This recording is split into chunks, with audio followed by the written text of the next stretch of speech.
आज के इस वीडियो में हम लोग जिस कंपनी के बारे में बात करेंगे उसमें हम लोग देखेंगे सबसे पहले रिटर्न, देन बात करेंगे कंपनी के कुछ टेक्निकल, फंडामेंटल और इसी तरीके से कंपनी क्या करती है, कंपनी के बिजनेस पोर्टफोलियो क्या है, कुछ ऐसे ही पैरामीटर्स कवर करने वाले हैं। तो वीडियो में बने रहिएगा आखिरी तक ताकि आपसे कुछ भी चीजें यहाँ पे मिस आउट ना हो जाए। सबसे पहले जहां हम लोग रिटर्न की बात कर रहे थे वहां हम लोग बात करेंगे 3 इयर्स के रिटर्न, जिनमें 406% के आसपास का रिटर्न ऑलरेडी इनके शेयर होल्डर्स को मिल चुका है। 2 इयर्स की जहां पे हम लोग बात कर रहे हैं वहीं आपके 154% के रिटर्न मिल चुके हैं और 1 ईयर में 4% के आसपास का रिटर्न रहा है। दैट मीन्स अगर हम लोग यहाँ पे देखने की कोशिश करें तो मोस्ट ऑफ द कंपनीज जहां पर आपके 1 ईयर में किसी तरह की कोई रिटर्न प्रोवाइड नहीं कर पाई है, लेकिन इस कंपनी ने आपको एटलीस्ट 4% के आसपास का रिटर्न प्रोवाइड किया है। और उसके अलावे अगर हम लोग जो बाकी टाइम फ्रेम की बात करें तो यहाँ पर भी कंपनी ने काफी बेहतरीन रिटर्न आपको प्रोवाइड किए हर एक टाइम फ्रेम में। नेक्स्ट यहाँ पे कुछ जो पैरामीटर्स है उसके ऊपर बात करें, जैसे कि स्टॉक वैल्यूएशन, जहां पर स्टॉक वैल्यूएशन में आप देखेंगे डिविडेंड यील्ड परसेंटेज जो है वो है 0.89%, which is also good. And उसके साथ ही ईपीएस की जहां हम लोग बात कर रहे हैं तो ईपीएस है आपके 49.86, तो काफी ज्यादा स्ट्रॉन्ग आपके इनको ईपीएस भी देखने को मिले हैं। इंडस्ट्री पी और स्टॉक पी में अगर हम लोग कंपेयर करना चाहें तो यहाँ आप देखेंगे स्टॉक पी कहीं ना कहीं आपको इंडस्ट्री पी के बेसिस पे थोड़े से आपको ओवर वैल्यूड नजर आ रहे होंगे। नेक्स्ट वन इज इनके यहाँ पे जो एनालिस्ट के एस्टिमेट है वो किस तरीके के निकल के आए हैं, तो यहाँ पर आपको 88% जो एनालिस्ट है वो फिलहाल बाइंग के रिकमेंडेशन प्रोवाइड करते हुए नजर आ रहे हैं। वहीं पर 12% एनालिस्ट का कहना है कि आप चाहें तो आप अगर इस शेयर के अंदर ऑलरेडी इन्वेस्टेड हैं तो यहाँ पर आपके लिए बेहतर मौका है कि आप इसको थोड़ा और समय के लिए होल्ड करें। बाकी इट्स योर कॉल कि आपको इस शेयर के अंदर क्या करना है, कब इन्वेस्टमेंट की प्लानिंग करनी है, कब आपको होल्ड करना है या फिर कब आपको सेल करना है। It's all up to you because it's your money और आपको किस तरीके से यहाँ पे डिसीजंस लेने हैं वो आप इस वीडियो को देखने के बाद थोड़े और रिसर्च, थोड़ी और एनालिसिस करने के बाद आप चाहें तो वो आप अपने डिसीजंस बना सकते हैं। नेक्स्ट यहाँ पे बात कर लेते हैं कंपनी के ऊपर जो डेट है वो कितने हैं और कंपनी के पास कैश फ्लो कितने हैं। तो कहीं ना कहीं जो आपको कंपनी के पास डेट नजर आ रहे हैं वो है 26.43 करोड़ के आसपास, और वहीं कंपनी के पास इससे ज्यादा आपको कैश फ्लो नजर आएंगे जो कि है 56.65 करोड़।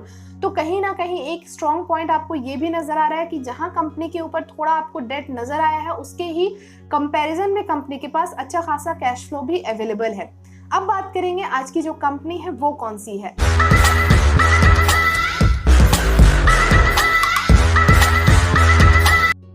तो यहाँ पे अगर हम लोग देखने की कोशिश करें तो 1976 में ये कंपनी स्टैब्लिश हुई थी। अब वहीं जहां हम लोग कंपनी के बारे में बात कर रहे हैं तो ये कंपनी है आपकी जेबी केमिकल्स एंड फार्मास्यूटिकल लिमिटेड। यहाँ से ये आपके वन ऑफ द लीडिंग आपके इंडिया की फास्टेस्ट ग्रोइंग कंपनीज के तौर पे आपको काम करती हुई नजर आ रही है इन फार्मास्यूटिकल। साथ ही इनके जो नंबर्स ऑफ या आप कह सकते हैं कि रेंज ऑफ प्रोडक्ट्स हैं उनमें कौन कौन से प्रोडक्ट्स आते हैं, इनमें से आप देखेंगे टैबलेट्स, इंजेक्टेबल्स, आपके जितने भी वायल्स होते हैं या फिर अगर हम लोग देखें तो क्रीम्स, ऑइंटमेंट्स जो आते हैं मार्केट में वो सारे इनके प्रोडक्ट हैं। और इन्होंने एक्सपोर्ट किया है बहुत अलग अलग कंट्रीज में, जिनमें से कंट्रीज हैं like US, Europe, Australia, south Africa and many more. तो यहाँ से आपके बहुत बेहतरीन इनके एक्सपोर्ट भी रहे हैं, अलग अलग कंट्रीज में ये आपको एक्सपोर्ट करते हुए नजर आए हैं जितने भी इनके प्रोडक्ट्स हैं। उसके बाद यहाँ पे बात करेंगे हम लोग कंपनी के कुछ और डिटेल्स के अंदर, जहाँ पे ये कंपनी अराउंड 46 ईयर्स से आपको काम करती हुई नजर आ रही है।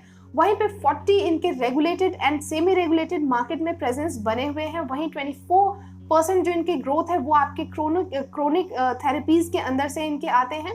उसके साथ ही आपके 5 ब्रांड्स रहे हैं among top 300 brands, contributing over 60% of domestic formulation revenue. तो जहां पर डोमेस्टिक फॉर्मुलेशन रेवेन्यू के 60% के यहाँ पे कंट्रीब्यूशन है, उनमें से ये कंपनी आपके नंबर 5 पे आती है। वहीं पे एज अ ग्लोबल मैन्युफैक्चरर की अगर बात करें तो टॉप 5 कंपनीज में इनका भी एक नाम है।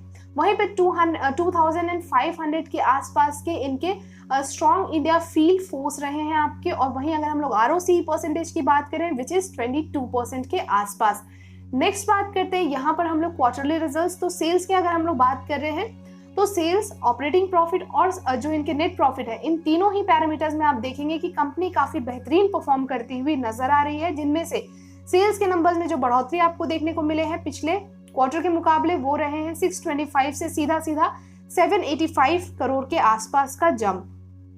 ऑपरेटिंग प्रॉफिट की बात करें तो ऑपरेटिंग प्रॉफिट में भी 125 करोड़ से लेके 173 करोड़ के आसपास का जंप आपको देखने को मिल रहा होगा। वहीं हम लोग बात कर लेते हैं नेट प्रॉफिट, तो नेट प्रॉफिट में भी आपको 85 करोड़ से 105 करोड़ के आसपास का जंप नजर आया है। तो यहाँ पर इनके जो क्वार्टरली रिजल्ट्स रहे हैं वो आपको काफी बेहतरीन देखने को मिले। हर एक क्वार्टर में आपको ये कंपनी अच्छा परफॉर्म करती हुई नजर आई है। उसके साथ बात कर लेते हैं अब हम लोग ईयर ऑन ईयर बेसिस के जो इनके रिजल्ट्स हैं वो कैसे निकल के आ रहे हैं।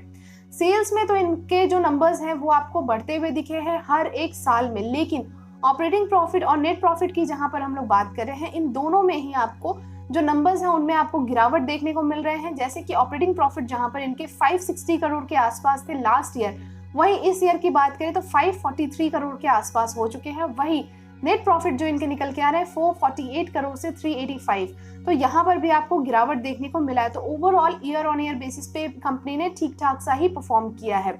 उसके साथ बात करेंगे यहाँ पर हम लोग sales and profit growth percentage के बारे में, जहां पर इनके सेल्स ग्रोथ परसेंटेज जो निकल के आ रहे हैं यहाँ पर हम लोग देखने की कोशिश करते हैं। जैसे कि जो आपके सेल्स ग्रोथ परसेंटेज जो निकल के आ रहे हैं वो आपके 5 इयर्स में जहां पर 13% हुआ करते थे, अगेन 3 इयर्स में 13% एंड 1 ईयर की बात करें तो 16%, तो यहाँ से ये आपको बढ़ते हुए नजर आए हैं। लेकिन जो प्रॉफिट ग्रोथ परसेंटेज है उनमें आपको भारी गिरावट देखने को मिल रहा होगा, जो कि है -19% के आसपास। तो यहाँ से आपको एक गिरावट देखने को मिला है पिछले 5 साल में 16%, उसके बाद 3 इयर्स में 26% एंड 1 ईयर में गिरावट के साथ 19%। तो यहाँ से आप कह सकते हैं कि जो इनके प्रॉफिट ग्रोथ परसेंटेज हैं उनमें आपको कहीं ना कहीं एक वीकनेस देखने को मिल रहा होगा।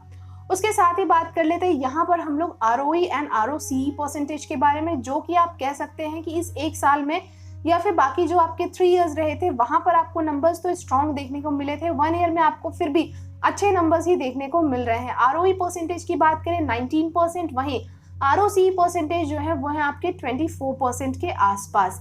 तो ये दोनों ही आपके यहाँ पर फिर भी अच्छे देखने को मिले हैं। शेयर होल्डिंग पैटर्न्स के बारे में बात करें तो मोस्ट ऑफ द जो होल्डिंग्स है वो आपको प्रमोटर्स के पास देखने को मिल रहे हैं 54% के आसपास। उसके साथ ही जो पब्लिक है, पब्लिक के पास भी आपको 19% के आसपास होल्डिंग नजर आएंगे। DIIs एंड FIIs की जहां पे हम लोग बात कर रहे हैं तो यहाँ पर FIIs के पास 9% के आसपास की होल्डिंग है और DIIs के पास आपको जो नंबर्स है वो काफी अच्छे नजर आए हैं, विच इज 18% के आसपास। प्रमोटर्स प्लेजिंग की जहां पे हम लोग बात करें तो किसी तरह की कोई प्लेजिंग नजर नहीं आई है प्रमोटर्स के ऊपर। उसके साथ बात कर लेते हैं जो आपके 18% यहाँ पे DIIs हैं उनमें से भी कौन कौन से म्यूचुअल फंड है जो आपको करेंटली यहाँ पे इन्वेस्टमेंट करते हुए नजर आ रहे हैं। तो ये रहे आपके 4 म्यूचुअल फंड, जिनमें से आपके सबसे फर्स्ट जो है वो है Motilal Oswal long term equity fund direct growth, 3.10% के आसपास के इन्वेस्टमेंट के साथ नजर आए हैं। वहीं second one is Edelweiss small cap fund direct growth, 2.84% investment. Third है आपके union small cap fund direct growth, जिनके 2.60% के आसपास इन्वेस्टमेंट है। जो लास्ट है वो है आपके ICICI प्रूडेंशियल के small cap fund direct plan growth 2.17% के साथ। तो यहाँ पर हमने देखने की कोशिश की है कि किस तरीके के इनके फाइनेंशियल्स रहे हैं, फंडामेंटल्स रहे हैं, बाकी चीजें रही है, तो काफी बेहतरीन आपको देखने को मिला होगा। और उसके साथ ही साथ अगर आपके इन्वेस्टमेंट के प्लान्स हैं इसके अंदर तो आप हमें कमेंट बॉक्स में चाहे तो बता सकते हैं। नेक्स्ट बात कर लेते हैं कंपनी के अब हम लोग एक बार चार्ट के ऊपर। तो चार्ट के ऊपर जिस तरीके से आपको सिनेरियो बनता हुआ नजर आ रहा है, यहाँ पे हम लोग देखने की कोशिश करेंगे 2020 से यहाँ पे आपको एक काफी अच्छा खासा अप ट्रेंड देखने को मिला था। उसके बाद आप यहाँ पे देखेंगे एक तरीके से ये आपको साइड वे में जाता हुआ नजर आया है शेयर, और लगातार आपको यहाँ पे धीरे धीरे करके प्रॉफिट बुकिंग भी दिखाई दे रही होगी। उसके साथ ही अगर हम लोग बात करें जो इसके सबसे स्ट्रॉन्गेस्ट सपोर्ट है आपके इस लेवल के आसपास, यहाँ पे बहुत मल्टीपल टाइम्स आपको ये सपोर्ट लेता हुआ नजर आया है। लेकिन रीसेंट की बात करें, रीसेंट अगर हम लोग वीक की बात करें तो ऑलरेडी आपको इसमें एक ब्रेकआउट होता हुआ नजर आ चुका है, ट्रेंड लाइन को ये ब्रेक करता हुआ नजर आ चुका है, जो कि इस लाइन को ये ब्रेक करता हुआ नजर आ चुका है। तो यहाँ से आपके काफी बेहतरीन मौका निकल के आ रहा था। तो जिन लोगों ने भी ऑलरेडी इसमें इन्वेस्टमेंट किया है उनके लिए तो बहुत अच्छी चीज है, बट जिनके पास भी अभी इसमें इन्वेस्टमेंट के प्लान्स हैं और चाह रहे हैं कि आपको इसमें इन्वेस्टमेंट करना है तो थोड़ा आप इसमें वेट कर सकते हैं, क्योंकि बहुत अगर हम लोग रीसेंट के टारगेट के बारे में अगर बात करें तो ये रहा इसका रीसेंट का टारगेट ऑलमोस्ट 1975 के प्राइस के आसपास, विच इज 1975। तो यहाँ पे आप चाहे तो नजर बनाए रख सकते हैं। यहाँ से अगर शेयर में आपको प्रॉफिट बुकिंग दिखाई देती है तो आप यहाँ से आप अपने जो इन्वेस्टमेंट के प्लान है वो आप कर सकते हैं। बाकी यहाँ से जो स्ट्रॉन्गेस्ट इसका सपोर्ट निकल के आ रहा है, आप चाहें एक बार आप चार्ट के ऊपर भी खुद से एनालिसिस करने की कोशिश करें। बाकी अगर आपको फिर भी कोई डाउट रहता है हमारे इस वीडियो से रिलेटेड या फिर हमारे किसी भी वीडियो से रिलेटेड, आप हमें कमेंट बॉक्स में कनेक्ट कर सकते हैं। कोशिश करेंगे जल्द से जल्द आपकी जो भी क्वेरीज हैं उनको रिजॉल्व करने की। बाकी आज की वीडियो में आई थिंक हमने काफ़ी कुछ डिस्कस किया है। आप अगर चाह रहे हैं इसमें इन्वेस्टमेंट के लिए जाना, थोड़ा टाइम और वेट कर सकते हैं एंड वेट करने के बाद आप इसमें आगे जा सकते हैं। बाकी जिन लोगों ने ऑलरेडी इन्वेस्टमेंट कर लिया है तो उनके लिए काफ़ी बेहतरीन मौका यहाँ से निकल के आ रहा है, जिनके लिए आगे आने वाले टाइम में काफ़ी अच्छा खासा प्रॉफिट भी निकल के आएगा। बाकी मिलेंगे आपसे नेक्स्ट वीडियो में बहुत ही जल्द। तब तक के लिए thank you and take care.